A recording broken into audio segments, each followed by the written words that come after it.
Pitrupaksha 7 September 2025 रोजी भाद्रपद महिन्याच्या शुक्ल पक्षाच्या पौर्णिमेच्या रविवारपासून सुरू झाला आहे.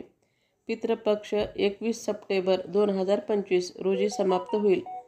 रविवारी भाद्रपद महिन्याच्या कृष्ण पक्षाच्या अमावस्येच्या दिवशी म्हणजेच सर्व पितृमोक्ष अमावस्येचे 10 रहस्य जाणून घ्या. सर्व पितृ अमावस्या ही पूर्वजांना निरोप देण्याची शेवटची तिथी आहे. 15 दिवस पूर्वज घरात राहतात आणि आपण त्यांची सेवा करतो. मग त्यांना निरोप देण्याची वेळ येते. या अमावस्येला सर्व पितृ मोक्ष अमावस्या, विसर्जनी अमावस्या, महालय समापन आणि महालय विसर्जन असेही म्हणतात. असे म्हणतात की जे येऊ शकत नाहीत किंवा ज्यांना आपण ओळखत नाही अशा विसर पडलेल्या पितरांचे या दिवशी श्राद्ध करतात. त्यामुळे या दिवशी श्राद्ध अवश्य करावे. जर एखाद्या व्यक्तीला श्राद्ध तिथीला कोणत्याही कारणास्तव श्राद्ध करता आले नसेल किंवा श्राद्धाची तारीख माहीत नसेल तर सर्व पितृमोक्ष अमावस्येच्या दिवशी श्राद्ध करता येईल.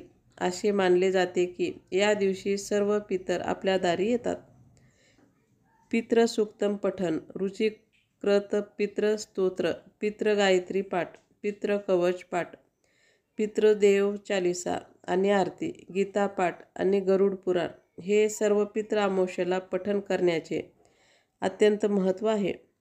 आपण श्राद्ध घरी, पवित्र नदीवर किंवा समुद्र किनाऱ्यावर, तीर्थक्षेत्रात किंवा वटवृक्षाखाली, गोठ्यात, पवित्र पर्वत शिखरावर आणि दक्षिणेस तोंड असलेली सार्वजनिक पवित्र भूमीवर करू शकता. शास्त्र सांगते की पुत्राम नरकात त्रायते इति पुत्र.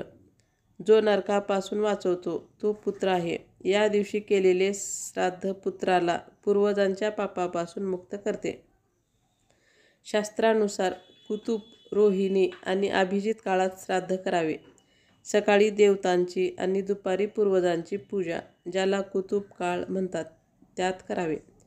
या दिवशी घरगुती वाद करणे, दारू पिणे, कताई, मांसाहारी, वांगी, कांदा, लसूण, शिळे अन्न, पांढरे तीळ, मुळा, दुधी, काळे मीठ, सातू, जिरे, मसूर, मोहरीची भाजी, हरभरा खाणे निषिद्ध मानले गेले आहे.